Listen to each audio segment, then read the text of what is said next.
Hello, we are going to be sharing a webinar with you today. It's a Partners in Conversation webinar. I'm Sharon Pratt, and we also have Deb Carlson here. And we will be talking about how to grow your reader. And so we thought we'd start first with introductions and our connection to this topic. I am, as I mentioned, Sharon Pratt. I'm an assistant professor of literacy and elementary education here at IU Northwest. And Deb Carlson also teaches for us, but she also is president of our Northwest Indiana Literacy Council, which is our community organization that we'll be partnering with today for this conversation. So a little bit about myself. Besides teaching future teachers, really, at IU Northwest how to teach reading and writing, I also, before coming to IU Northwest, was a Title I reading teacher in an elementary school in Iowa. And through that position, I worked with students who often needed a little support in reading and writing and math, as well as students who were learning English language as well. And on a more personal note, I also have two boys at home who are preschoolers. One will be starting kindergarten this fall, and we just enjoy lots of reading together. So I hope to share some strategies that we do at home with you. And Deb, would you like to share about yourself? Sure. My name is Deb Carlson, and I have been an educator for 26 years, 25 of those years in an elementary building. I taught grades 1 through 5, and I also was a Title I teacher, so I worked with students who needed extra support in reading, as well as writing and math, and then I was a principal at that same building. On a personal note, I have 11 grandchildren, and I love to read to them. So hopefully we're going to share some strategies for you and your family. So before we go on with our webinar and get into the content, we just wanted to let you know we're going to turn off our video so you can see the presentation slides better, and then we won't be distracting you with ourselves here.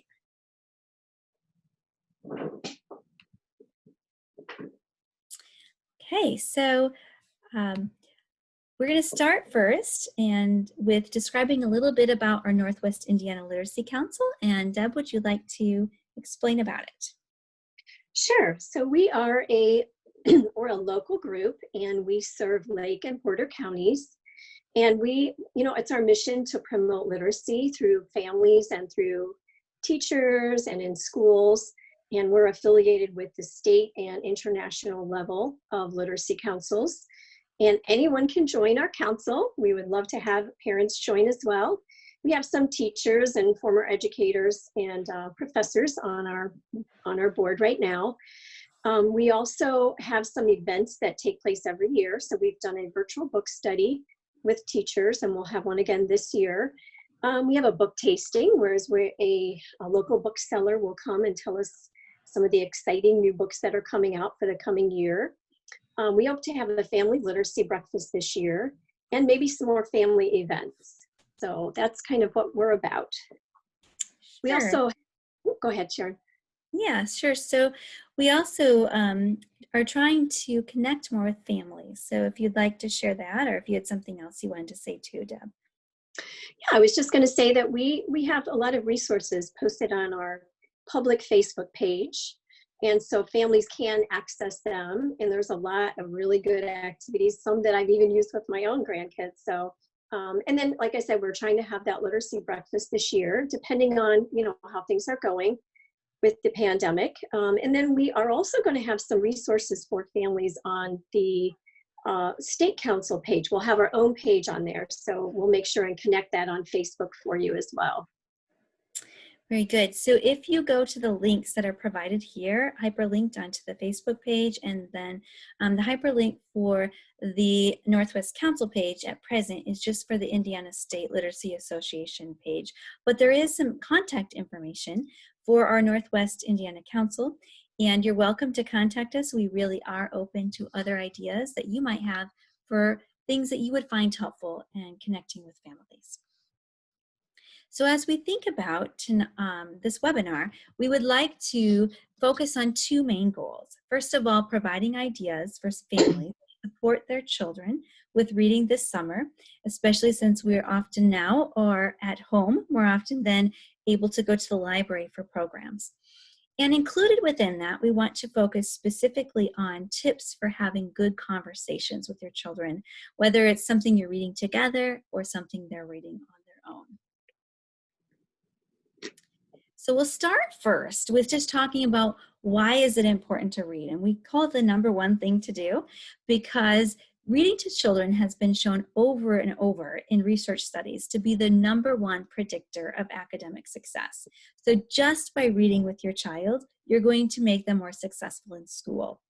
And likewise, having books at home, whether those are ones you own or ones you get from the library and change out frequently, increases the likelihood of children graduating from high school and college. And what I also think as a parent myself is really encouraging is that reading together improves a parent-child relationship. So as you're reading together, you have this common bond and this thing that you're sharing that's a positive type of interaction and relationship. And so it increases your connection with each other. And Sharon, that reminds me of a book that I recently read. Sarah McKenzie is the author of the ReadAloud Family. And I just loved this quote. The stories we read together act as a bridge when we can't seem to find another way to connect. They are our currency, our language, our family culture. The words and stories we share become a part of our family identity. And that really just spoke to me because I have made so many wonderful memories with my family as well, and connections with my grandkids just by reading aloud to them. So we're going to talk a little bit more about this strategy of being a read aloud family and what that means here further down in the slides. Good. And so we hope on our next few things that we're sharing together that will encourage you to be that read aloud family with some of the strategies that we want to share with you. So when we think about a read aloud family and having those conversations together, there really are 3 takeaways that we want you to walk away with out of this webinar of things you can do to support your children and yourself as you're working together in sharing good books together. The first one will be questioning, and in that strategy we'll talk about questions you ask of your children and ways that you can encourage them to ask questions when they're reading. Secondly, we also want to talk about visualizing, which is imagining pictures in our head as we read or listen to stories. And then thirdly, we'll move into nonfiction books and the tools or features that are available in nonfiction books different from fiction titles. So let's start with questioning. When we think about questioning, we want to ask questions that really encourage good conversations. So some questions can be answered with a simple yes or no or a one word, but those are not really ones that encourage the child to have a conversation that's ongoing with you. In fact, they're more questions that are almost seem like you're testing your child about the book rather than wanting to discuss it with them. So we have a couple examples related to the 3 Little Pigs that we wanted to share with you of better types of questions. And as you see from these 2 questions, why could the pig blow down the houses made of sticks and straw? Or why couldn't the wolf, and excuse me, I just see an error there. Why could the wolf blow down the houses made of sticks and straw? Or why couldn't the wolf blow down the house made of bricks? In those questions, there really are multiple answers that could be given for that. And so it encourages a conversation between the 2 of you. And so Deb has some more questions that you could ask also about fiction books. Sure, and these are some questions that when I've worked with families, I've tried to kind of explain to them that as a reader, as a mature reader, we pick up a book and we think in our head, what is this book about? And we maybe flip over the back of the book and look at the summary or look inside the cover as the summary to see what the book is about.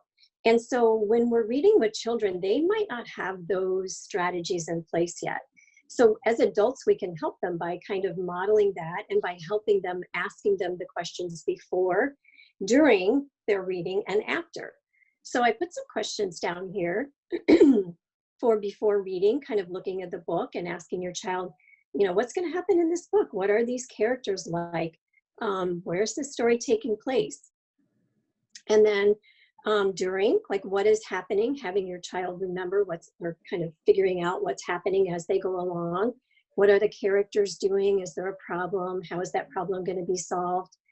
And then after, what is your favorite part of this book? Why? Can you think of ways to change the ending? So you could also write this down. You could have your child draw pictures of before, during, after of what is going on in the story. But it's something that we as mature readers do, that children need help in learning to do that. Good. And there is also a handout we're going to share that accompanies this webinar, and it includes 10 questions for starting conversations. It actually comes from the ReadAloud Family book, Deb, that you were talking about. And it has several examples of these types of questions and specific ones that could go with books. So that's another way you can take questions and tailor them to what you're reading. And yeah, those questions are really in depth. I love those questions. You can have a whole conversation with just one question. So it's a great resource to use. Mm-hmm. So when we think about questioning, we also want to encourage children to ask their own questions as a reader. And that's what readers do when they're reading. They think and they wonder about what they're reading. And so we can encourage them to do that by just saying a sentence that starts with, I wonder. And you might want to model this or show as an example to your children when you're reading. Just pause and think out loud for them. And you might say, I wonder why these pigs made their houses out of sticks and straw. Or something else related to what you're reading. And then encourage them. You might even pause and say, what are you wondering right now? So now we're on to the second takeaway, which is visualizing. And this is where readers make pictures in their heads or imagine what they're reading about as they read. And often we think about this when we've read a book, and it's really different from what we then see if we see a movie related to that book. And that's not how we imagine that character sounding or how that character would look like. And sometimes it might disappoint us, actually. But when we read, we can imagine more than just what something would look like, right? So we can imagine maybe how that character would sound like, but we also might imagine how they're feeling, maybe something they're smelling, something that they're tasting as we're reading through what's happening in that story. So as an example here, we have one again for the three little pigs. It says, I'm imagining that their little pig is dirty, hot, and a little sweaty after building his house. So there we see some really good descriptive words that helps us build and understand better what that character looks like or feels like. And it moves on then to, but now he hears a loud bang, bang, bang at his door, and he starts to feel scared. So it's just really us talking out loud what we imagine that character is like or what's happening in that scene of the story. So one way that is helpful, that's pretty hands-on, is using the toy Mr. Potato Head. And I know my boys like to play with the toy and make all kind of interesting potato looking people, but in this we can have them hold on to or touch pieces of the potato head as they're imagining relate to the five senses, and we could even encourage them to elaborate more. So if they're sharing something that they're seeing in that scene in the story of what it looks like, then again we might encourage them, what are you imagining, what are some sounds you think you would hear in the woods? Or what would it feel like if you touched the bark on that tree that's in the story? So to encourage them to understand it better and to have that good conversation with you about what's happening. So now we are going to move on to nonfiction. And so when we think about nonfiction, these are books that help us teach information or facts. And so we have on the screen here two on the left side that are nonfiction compared to two well-known fiction selections on the right. So as you can see, the nonfiction ones are teaching about space and about rainforests. So about our world, about people, perhaps even history of what's happened in our world. Where on the right, we see Charlotte's Web and the Very Hungry Caterpillar, which we know that, like in Charlotte's Web, that's just a good story. Pigs can't talk. As much as we want the spider to spin webs that have words, in real life, we know that's not true. So that's just, when we're talking about nonfiction, we wanted you to understand exactly the types of books we were talking about. And so Deb has some questions that you can use specific to nonfiction books in your conversations. Sure. And you know, the nonfiction books around here, Sharon, have been about grasshoppers and dirt bikes lately. How fun. For our preschool, for my preschool grandson, he's 4. And again, with a mature reader, we look at the book and we kind of activate our prior knowledge and say, what do I know about this book when we pick it up? But remember, younger readers, they don't have that skill yet. So we're still trying to help them kind of get that skill where they are looking at a book before they read, kind of activating their prior knowledge, think about what they already know about this topic. And honestly, they may not know anything about them because if they're a really young reader, they might not have a lot of experience with some of the nonfiction texts that they may be reading. But so asking them to look at the book before they start and kind of talking about it, asking what they already know. And then while they're reading or while you're reading to them, kind of asking, so what is something that you're learning? How does that connect to something that you already know? And then afterwards, kind of talking with your child about it. Now, what did you learn new about dirt bikes or about grasshoppers? Mm-hmm. So just some more before, during, and after questions for children. Those are great questions, Deb. And you said something that made me think we could talk about this too. Nonfiction, we often think of this as when students are older, right, in elementary school, and they're learning information. But you talked about your 4-year-old son, and I know for my boys who are preschool age, they love learning about the world. So do you want to share what you think about sharing with nonfiction with younger children? Yes, I absolutely think it's very motivating to young children to read about the world and to kind of expand their horizons, read about things they don't know anything about. I think that, you know, one thing that I've learned in working with families and then also with my own grandchildren is that sometimes the topics can be too difficult for a really young child. They might not have any background knowledge on it. So I might have to talk about it a little bit to kind of explain it before we even start the book, if it's something that he really wants to read. But absolutely, to start young children out with nonfiction books about anything they're interested in. And a lot of times our boys are really gravitate towards those books, girls as well. But sometimes we have boys that they want to go and don't want to maybe stop to read, but you can get them to read about dirt bikes, you know, or about grasshoppers or snakes or whatever they're interested in that moment. So, yeah.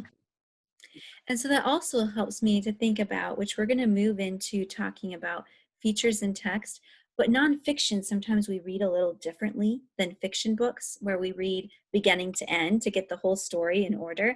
But nonfiction books, sometimes we can pick just a few pages that we're really interested in. And I think that's helped with my preschoolers. Maybe it's a really big book, but we can hone in on using the table of contents or the index, something they're really curious about, and read those pages and then come back to it at a different time. And so there are things in nonfiction books that we're going to talk about here related to, we're going to call them tools. Another word that is used in schools is text features, but this simply means it's organizing or presenting the information in a more visual way that helps us to understand it better. And so one that you might be familiar with, right, are like charts or diagrams or graphs that shows information, even maps or photographs that are very typical in nonfiction books. And then sometimes we see it throughout that text, there will be words that will be darker or bolded. And then at the back of the book, they'll tell us in a glossary what they mean, like a little mini dictionary for those harder words in the book. And then, as I mentioned, table of contents and index at the beginning and end of the book to help us find specific information when we might not be reading it front to back. And within these books, what is typical, unfortunately, and Deb, you can probably attest to this, is that children will often skip these pieces. Yes. Yes. Yes, that's true. And it is so important that they don't skip them and that adults really help them to kind of unpack what's going on in a chart or in a diagram. A lot of times they're drawn to photographs because that, maybe if a student isn't quite reading at the level of the book yet, they're still interested in looking at those photographs. But, taking the time with our children to stop and look up a vocabulary word that we don't know back in the glossary, or I was just doing this with my granddaughter the other day. I said, we were reading a book about sharks, and I took the table of contents and I said, okay, read down here and then choose what you want to read. What do you want to read about? So because it was a pretty long book. So helping our children through that, I think, because otherwise they will tend to just kind of skip over it. But it contains important information. That's why the author put it there. Sure. So we thought we would share a few examples of some diagrams and how you might talk with children about them as you're reading the text.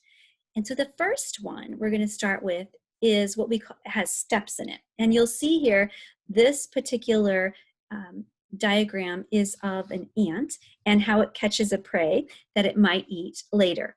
And here the steps are depicted on the slide or shown on the slide by numbers, as well as arrows that move from one to the next. And so helping children just notice that we read it in order of those numbers and the arrows help us move in the correct direction to the next step is really helpful. Another diagram here is of an elephant, and we see a picture of the elephant with how it keeps its body cool, and those are the arrows showing how it evaporates heat off of it or how the heat is lost. And then there's a close-up view or an inside view that shows the elephant's skin. And so sometimes children are not quite understanding what this inside view is representing. And so it's helpful to connect those two pieces together. The larger picture of the elephant in this instance with the small picture here that's blown up of what that skin would look like on the inside and then layers down into that skin. And then another one that's a little unique that we sometimes see in nonfiction books, we call a cutaway. And in this particular one, it's showing us both what the outside and the inside of a building that looks like, in which they would build a rocket.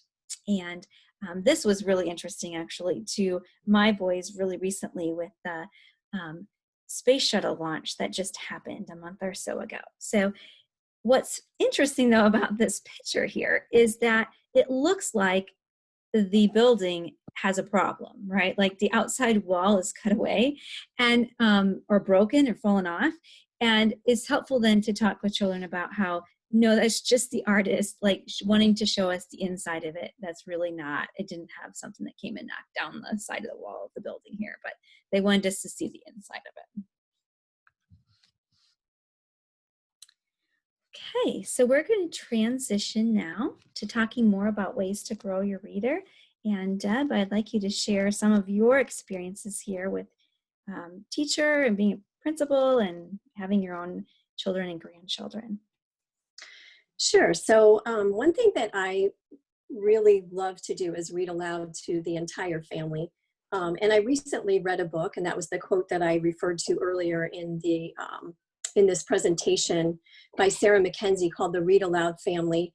And I'm going to go into a little bit more detail about that, but reading aloud to the whole family, the same book at the same time has a lot of benefits and really does help children's reading skills improve, as well as working on connection and meaningful relationship with your child.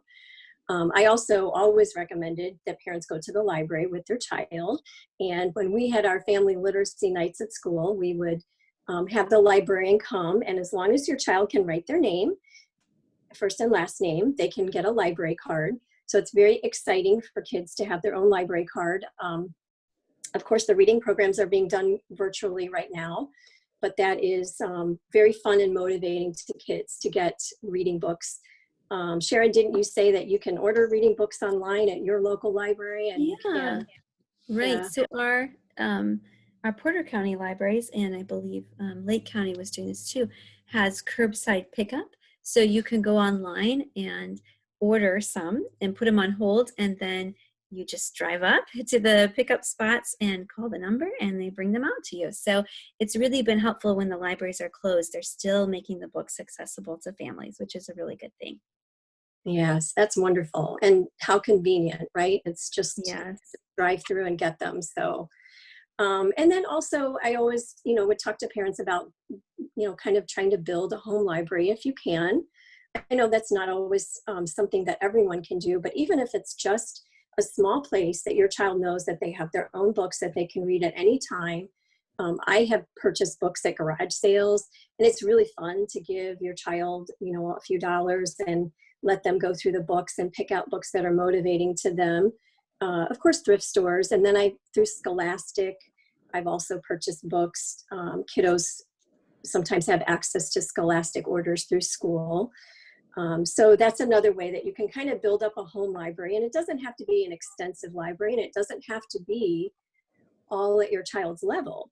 And, but if you can like include fiction and some nonfiction in there, as we talked about earlier in our presentation, I think that's very helpful.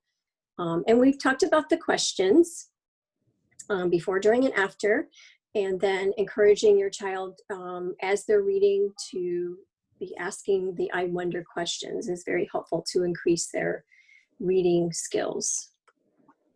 Those are really great ideas. And when you were talking about having maybe it's not a large collection of books, children do like hearing the same books over and over.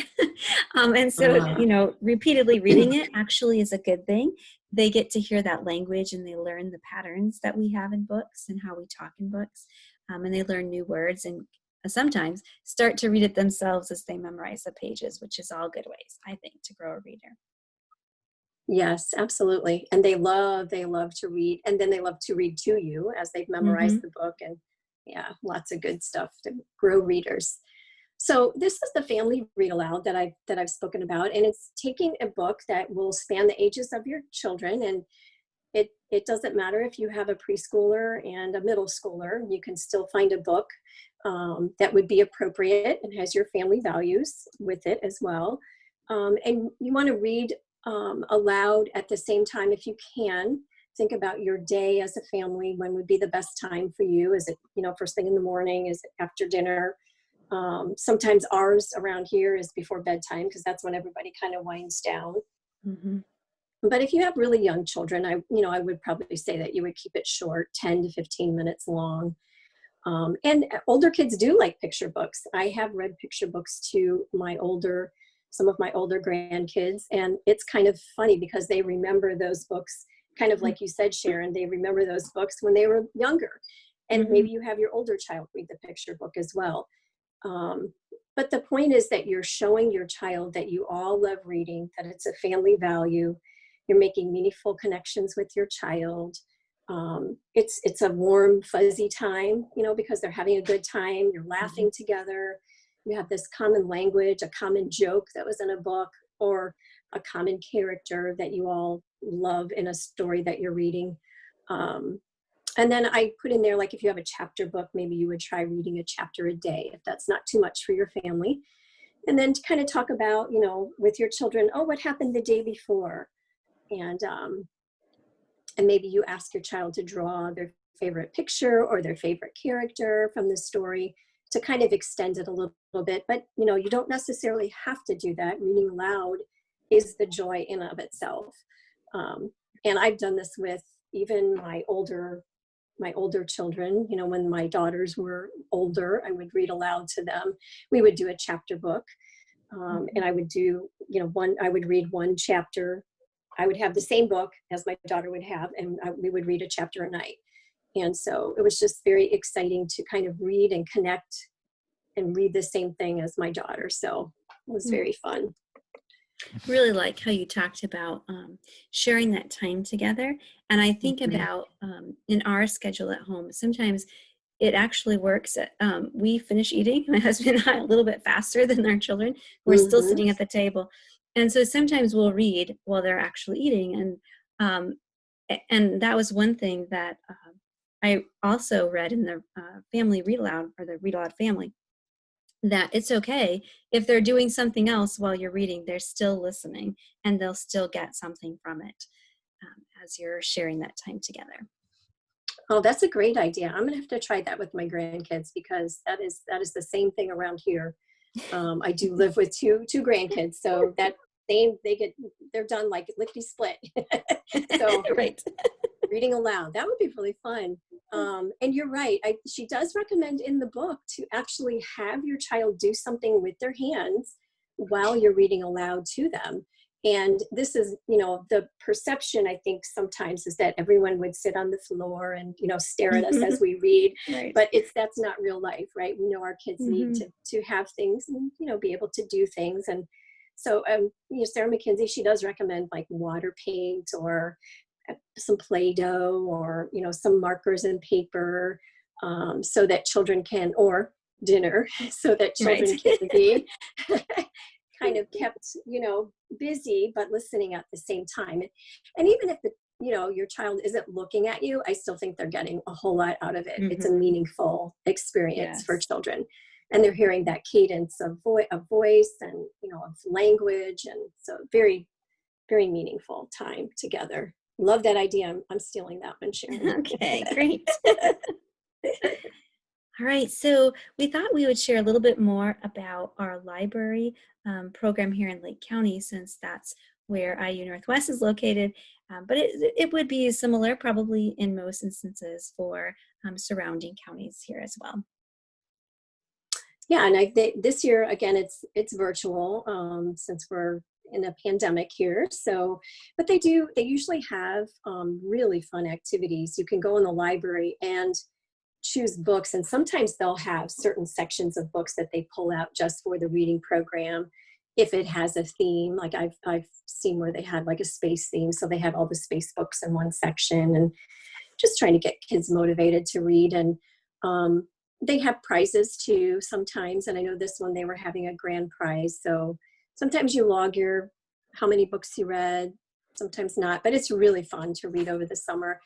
And I think it really helps with keeping kids' brain active and in that reading mode. If we're reading aloud with our children every day, and then we're having them read some books from the library as well. Very good.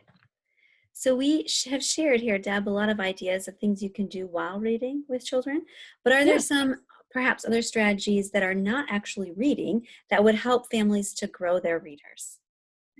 Yes, well, things that I love to do with young children, and reading books, as we've said, but nursery rhymes, reading those aloud. They're kind of like poetry, and kids really are drawn into finger plays that go along with nursery rhymes. And I also talk to parents about like talking daily at home. Say, for example, you have a farmer's market in your community and you drive by the farmer's market one day, having that conversation with your child. Oh, that's called the farmer's market, and this is what they do. And maybe you drive by so they can see, but kind of using enriching vocabulary with your child. Even though they may not understand it, it's still they're hearing the vocabulary, the rich vocabulary. And then of course, singing, drawing, telling stories, all fun stuff. I read with my 4 grandchildren this past weekend, Caps for Sale. And then we acted it out, and each one of us was the man with the caps, and they just had the best time. I didn't, it wasn't academic. I wasn't worried about, their reading skills. We were just having a good time with the book, so we had great experience. And then with older children, I really have loved to play games with kiddos, such as sight word bingo. And, I am that grandma that brings the bingo cards, the sight word bingo, on vacation with all the grandkids.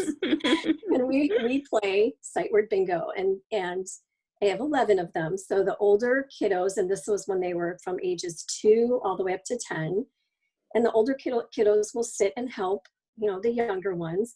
And I know they can't read the sight words yet, but they're still playing bingo. They're still, being exposed to those words. They're having a good time. Scrabble Junior is really fun, and it has the actual words on the board. So your child doesn't have to know how to spell the words. So they are just looking for the tile that goes with it. So it helps with the spelling of words too. And then you can point out, like when you're reading aloud as a family, and you are, maybe you're reading Charlotte's Web and you run into an interesting word, you put that on a dry erase board and talk about the meaning of it, or pointing it out as you're reading it. Just kind of keep going with thinking about vocabulary. And then of course we already talked about asking questions before, during, and after. And adolescence, I kind of said that I read with my older daughter, and then what I would do with her, and what I've seen also done, is that would say to your daughter, say to my child, okay, we're reading the same book together, the same chapter book. Let's be done with chapter 4 by tomorrow, and then let's talk about it. So we didn't necessarily read out loud together, but we read the same chapters, and then we would just have like our own book club.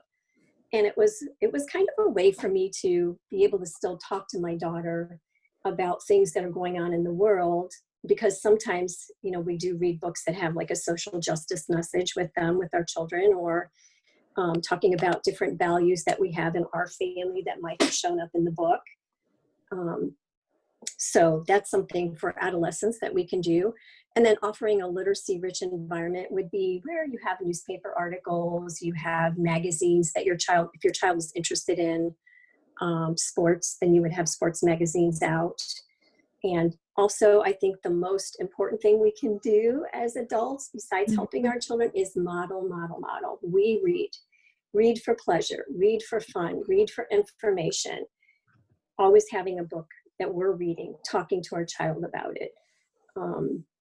Right. And I think that's, and I have there's some more links in there, but those are some of the ideas that come to mind. So then you talked about some links, and we have, as we mentioned, the handout that we'll share with this webinar about 10 questions to start conversations. And then there's a few other links there if you want to explain what those are, and some Facebook pages. Sure. Well, there's the Growing Readers, the Asking Questions, and supporting your child literacy at home. Those are some of the things we just talked about. Route to Reading guide was what to do when your child gets stuck on a word. And so when there's a word that your child doesn't know, this is a great resource for you. I know it's so tempting for us as adults to just jump in there and give the word, but this information kind of tells you just to kind of stop and think about, let your child think about it, maybe give some clues. So I love that resource. And then on our Facebook page, these are some other, I always put some posts on here from these different associations. So they all have really good parent resources.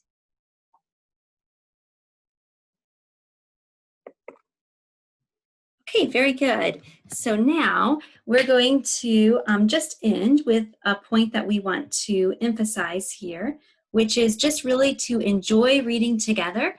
And that's, we've talked about a lot of strategies in this webinar, but really, if you just take the time to enjoy a good book together, you're going to do all those things we talked about, which is build their academic success, their vocabulary, their chances of finishing high school and college, and really build that relationship between you and your children.